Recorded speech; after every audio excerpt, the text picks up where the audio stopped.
Hi dears, എല്ലാവർക്കും നമസ്കാരം. Welcome back to Isha spicy tasty world.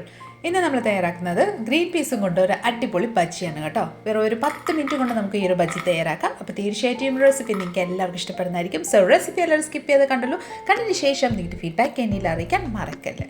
അപ്പോൾ പെട്ടെന്ന് തന്നെ നമുക്ക് ഈ ഒരു ബജ്ജി എങ്ങനെയാണ് തയ്യാറാക്കുന്നത് നോക്കിയിട്ട് വരാം കേട്ടോ. അതിനായി ഞാനിവിടെ ചോപ്പർ എടുത്തിട്ടുണ്ട്. നിങ്ങൾക്ക് വേണമെങ്കിൽ മിക്സി ജാർ യൂസ് ചെയ്യാം. ആ ചോപ്പറിലോട്ട് ഒരു 3 അല്ലി വെളുത്തുള്ളി ആഡ് ചെയ്ത് കൊടുക്കാം. ഒരു കുഞ്ഞ് പീസ് ഇഞ്ചിയും കൂടെ ആഡ് ചെയ്ത് കൊടുക്കാം. ഇനി നമുക്കിതിലോട്ട് ഒരു 2 പച്ചമുളകാണ് ഞാൻ ആഡ് ചെയ്ത് കൊടുക്കുന്നത്. നിങ്ങൾക്ക് എരിവിൻ്റെ അനുസരിച്ച് ആഡ് ചെയ്തോളൂ കേട്ടോ. ശേഷം നമുക്കിതിലോട്ട് ഒരു പിടി മല്ലിയിലയും കൂടെ ആഡ് ചെയ്ത് കൊടുക്കാം. അതിനുശേഷം ലിഡിറ്റ് ക്ലോസ് ചെയ്ത് നമുക്കിത് നന്നായിട്ടൊന്ന് ക്രഷ് ചെയ്തെടുക്കാം കേട്ടോ. അപ്പോൾ ഇതാ നമ്മൾ ഇതുപോലെ ഒന്ന് ചതച്ച് റെഡിയാക്കി എടുത്തിട്ടുണ്ട്. ഇനി നമുക്കിതിലോട്ട് ഗ്രീൻ പീസ് ആഡ് ചെയ്ത് കൊടുക്കാം. ഞാനിവിടെ ഫ്രോസൺ ഗ്രീൻ പീസ് ആണ് എടുത്തിരിക്കുന്നത്. അപ്പോൾ ഒരു 1/2 കപ്പ് ഗ്രീൻ പീസ് ആണ് എടുത്തിരിക്കുന്നത്. അത് നമുക്ക് ഈ ഒരു ചോപ്പറിലോട്ടൊന്ന് ആഡ് ചെയ്ത് കൊടുക്കാം. അതിനുശേഷം ലിഡിറ്റ് ക്ലോസ് ചെയ്ത് ഈ ഒരു ഗ്രീൻ പീസും കൂടെ നന്നായിട്ടൊന്ന് ചോപ്പ് ചെയ്തെടുക്കാം. അപ്പോൾ ഇതാ നമ്മുടെ ഗ്രീൻ പീസും കൂടെ ഇവിടെ നന്നായിട്ടൊന്ന് ചോപ്പായി വന്നിട്ടുണ്ട്. ആ ടെക്സ്ചർ നോക്കിക്കോളൂ. നന്നായിട്ടൊന്നും അരങ്ങിട്ടില്ല, ഏകദേശം ആ ഒരു തരിതരിപ്പ് അതേ രീതിയിലുണ്ട് കേട്ടോ. അപ്പോൾ ഇതേ രീതിയിൽ നന്നായിട്ടൊന്ന് ക്രഷ് ചെയ്തതിന് ശേഷം നമുക്കിത് ജസ്റ്റ് ഒന്ന് മാറ്റി വെച്ച് കൊടുക്കാം. ശേഷം നമുക്കൊരു ബൗൾ എടുക്കാം. ആ കൂട്ടത്തിൽ തന്നെ ഒരു വിസ്കും കൂടെ എടുക്കാം. ഇനി നമുക്കിതിലോട്ട് ഒരു 1/2 കപ്പ് തൈര് ആഡ് ചെയ്ത് കൊടുക്കാം.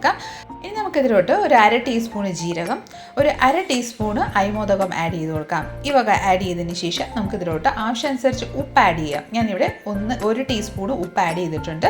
ഇനി നമുക്ക് ക്രഷ് ചെയ്ത് വെച്ചിരിക്കുന്ന നമ്മുടെ കുരുമുളകും കൂടെ ആഡ് ചെയ്തതിന് ശേഷം നന്നായിട്ട് ഒരു മിനിറ്റ് നമുക്ക് നന്നായിട്ട് ഇതുപോലെ ഒന്ന് ബീറ്റ് ചെയ്തെടുക്കാം. ആ ഒരു കട്ടകളൊക്കെ ഉണ്ടെങ്കിൽ നന്നായിട്ടൊന്ന് ഉടങ്ങി മാറിക്കിട്ടാൻ വേണ്ടിയിട്ടാണ് നമ്മൾ നന്നായിട്ട് തൈരൊന്ന് ഉടച്ചെടുക്കാം.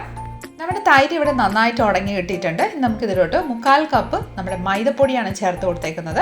നിങ്ങൾക്ക് വേണമെങ്കിൽ ആട്ടപ്പൊടി വേണമെങ്കിൽ യൂസ് ചെയ്യാം കേട്ടോ. ശേഷം ഇതിലോട്ട് ഒരു 1/2 കപ്പ് അരിപ്പൊടി ചേർത്ത് കൊടുക്കാം. സാധാരണ ഇടിയപ്പത്തിനൊക്കെ ഉപയോഗിക്കുന്ന അരിപ്പൊടിയാണ് എടുത്തേക്കുന്നത്. അതും കൂടെ ആഡ് ചെയ്ത് ആ ഒരു വിസ്ക് വെച്ച് നന്നായിട്ടൊന്ന് മിക്സ് ചെയ്ത് കൊടുക്കാം. നന്നായിട്ടൊന്ന് മിക്സ് ചെയ്തതിന് ശേഷം ഞാനിവിടെ 1 കപ്പ് വെള്ളമാണ് എടുത്തിരിക്കുന്നത്. അത് കുറേശ്ശെ ആഡ് ചെയ്ത് നമുക്കൊരു തിക്ക് കൺസിസ്റ്റൻസിലുള്ള ബാറ്റർ ഒന്ന് റെഡിയാക്കി എടുക്കാം. നന്നായിട്ടൊന്ന് മിക്സ് ചെയ്ത് ഒരു 2-3 മിനിറ്റ് നന്നായിട്ടൊന്ന് മിക്സ് ചെയ്ത് കൊടുക്കാം കേട്ടോ. ബാറ്റർ നന്നായിട്ടൊന്ന് മിക്സ് ആയതിനു ശേഷം നോക്കിക്കോളൂ, നമ്മുടെ ബാറ്ററിൻ്റെ കൺസിസ്റ്റൻസി ഏകദേശം ഈ ഒരു തിക്നെസ്സിലാണ് ഉണ്ടാവുന്നത്. ശേഷം നമുക്കിതിലോട്ട് നമ്മൾ ക്രഷ് ചെയ്ത് വെച്ചിരിക്കുന്ന ഗ്രീൻ പീസും ബാക്കി മസാലക്കൂട്ടും നമുക്കിതിലോട്ടൊന്ന് ആഡ് ചെയ്ത് കൊടുക്കാം. ശേഷം നന്നായിട്ടൊന്ന് മിക്സ് ചെയ്ത് കൊടുക്കാം കേട്ടോ. നന്നായിട്ടൊന്ന് മിക്സ് ചെയ്തതിന് ശേഷം ഇതിലോട്ട് ഒരു 1/4 ടീസ്പൂണ് നമ്മുടെ ബേക്കിംഗ് സോഡ ആഡ് ചെയ്ത് കൊടുക്കാം. അതിനുശേഷം നന്നായിട്ടൊന്ന് ബീറ്റ് ചെയ്ത് കൊടുക്കാം കേട്ടോ. അപ്പോൾ ഇതാ നമ്മുടെ ബാറ്റർ ഇവിടെ പെർഫെക്റ്റ് ആയിട്ട് റെഡിയായി വന്നിട്ടുണ്ട്. നന്നായിട്ടൊന്ന് മിക്സ് ചെയ്തതിന് ശേഷം ഇനി നമുക്ക് ഒരു വിസ്ക് മാറ്റിയതിന് ശേഷം ഒരു 10 മിനിറ്റ് റെസ്റ്റിന് വെച്ച് കൊടുക്കാം. 10 മിനിറ്റിന് ശേഷം നോക്കിക്കോളൂ, നമ്മുടെ ബാറ്റർ ഏകദേശം ഈ ഒരു പരുവത്തിലാണ് കിട്ടിയിരിക്കുന്നത്. അപ്പം നമ്മുടെ ബാറ്ററിൻ്റെ കൺസിസ്റ്റൻസി നിങ്ങൾ നോക്കിക്കോളൂ, ഈ ഒരു തിക്നെസ്സിലാണ് നമ്മുടെ ബാറ്ററിൻ്റെ കൺസിസ്റ്റൻസി റെഡി ആവേണ്ടത്. ഇനി നമുക്ക് ഇത് പെർഫെക്റ്റ് ആയിട്ട് റെഡി ആയിട്ടുണ്ട്. ഇനി നമുക്ക് ഫ്രൈ ചെയ്തെടുക്കാം. അതിനായിട്ട് ഞാനിവിടെ ഒരു കടായിൽ ആവശ്യമനുസരിച്ച് ഓയിൽ ചേർത്തിട്ടുണ്ട് കേട്ടോ. ഓയിൽ നന്നായിട്ടൊന്ന് ചൂടായി വന്നിട്ടുണ്ട്. നന്നായിട്ട് ചൂടായതിനു ശേഷം മീഡിയം ഫ്ലെയിമിൽ വെച്ചതിന് ശേഷം നമ്മുടെ കൈ ചെറുതായിട്ടൊന്ന് നനച്ചതിന് ശേഷം ഇതുപോലെ ഒന്ന് എടുത്ത് ജസ്റ്റ് ഒന്ന് ഡ്രോപ്പ് ചെയ്ത് കൊടുക്കുക കേട്ടോ. അപ്പോൾ അത് ഡ്രോപ്പ് ചെയ്യുമ്പോൾ തന്നെ ആ റൗണ്ടായിട്ട് തന്നെയാണ് വന്നത്. അധികം റൗണ്ട് ഇല്ലെങ്കിൽ ജസ്റ്റ് ഒന്ന് ഒരു വീർത്തിങ്ങനെ വരും. ബേക്കിംഗ് സോഡ ആഡ് ചെയ്ത് കൊടുത്തിട്ടുണ്ട്. അപ്പോൾ ഇതേ രീതിയിൽ തന്നെ നമുക്ക് ഓയിലിലോട്ട് കുറേശ്ശെ ചെറിയ ഉരുളയായിട്ട് നമുക്ക് ഒന്ന് ഇട്ട് കൊടുക്കാം. ഒരു സൈഡ് നല്ലൊരു ഗോൾഡൻ ഷെയ്ഡ് ആയതിനു ശേഷം നമുക്കൊരു സ്പൂൺ വെച്ച് നന്നായിട്ടൊന്ന് മിക്സ് ചെയ്ത് എല്ലാ ഭാഗം നല്ലൊരു ഗോൾഡൻ ഷെയ്ഡ് ആവുന്നത് വരെ ഒന്ന് ഫ്രൈ ചെയ്തെടുക്കാം. അപ്പോൾ ഇതാ നമ്മുടെ ഗ്രീൻ പീസ് ബജ്ജി ഇവിടെ റെഡി ആയിട്ടുണ്ട്. നമുക്ക് ഫ്ലെയിം ലോയിലോട്ട് ആക്കിയതിന് ശേഷം ഈ ഒരു ബജ്ജിയെല്ലാം നമ്മുടെ ഓയിലിൽ നിന്ന് ട്രാൻസ്ഫർ ചെയ്ത് ഒരു പ്ലേറ്റിലോട്ട് ഒന്ന് ട്രാൻസ്ഫർ ചെയ്ത് കൊടുക്കാം. ഇതിന് ശേഷം നമുക്ക് അതേ സെയിം രീതിയിൽ തന്നെ നമുക്ക് ബാക്കിയെല്ലാം ഗ്രീൻ പീസ് ബജ്ജി ഒന്ന് റെഡിയാക്കി എടുക്കാം. അപ്പോൾ ഇതാ അടിപൊളി നല്ല ക്രിസ്പി ആയിട്ടുള്ളൊരു നമ്മുടെ ഗ്രീൻ പീസ് ബജ്ജി ഇവിടെ റെഡി ആയിട്ടുണ്ട്. ആ സൗണ്ട് കേൾക്കുമ്പോൾ തന്നെ നിങ്ങൾക്ക് മനസ്സിലായി കാണുമല്ലോ എന്തുമാത്രം ക്രിസ്പിയാണ് നമ്മുടെ ഈ ഒരു ബജ്ജി റെഡി ആയിരിക്കുന്നത്. അടിപൊളി ചട്നി, നമ്മുടെ തക്കാളി ചട്നിയോ അല്ലെങ്കിൽ ടൊമാറ്റോ സോസൊക്കെ ഉണ്ടെങ്കിൽ സൂപ്പർ ടേസ്റ്റിയാണ് കേട്ടോ.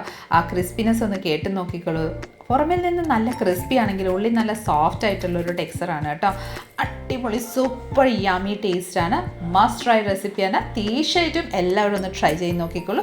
നിങ്ങൾക്ക് എല്ലാവർക്കും ഇഷ്ടപ്പെടുന്നതായിരിക്കും. അപ്പം നമ്മുടെ ഇന്നത്തെ ഒരു റെസിപ്പി നിങ്ങൾക്ക് എല്ലാവർക്കും ഇഷ്ടമായെന്ന് വിചാരിക്കുന്നു. ഇഷ്ടമായിട്ടുണ്ടെങ്കിൽ ഒന്ന് ലൈക്ക് ചെയ്തും ഫാമിലി മെമ്പേഴ്സിനും റിലേറ്റീവ്സിനും ഫ്രണ്ട്സിനും എല്ലാവർക്കും ഒന്ന് ഷെയർ ചെയ്ത് നമ്മളെ മാക്സിമം ഒന്ന് സപ്പോർട്ട് ചെയ്തേക്കണേ.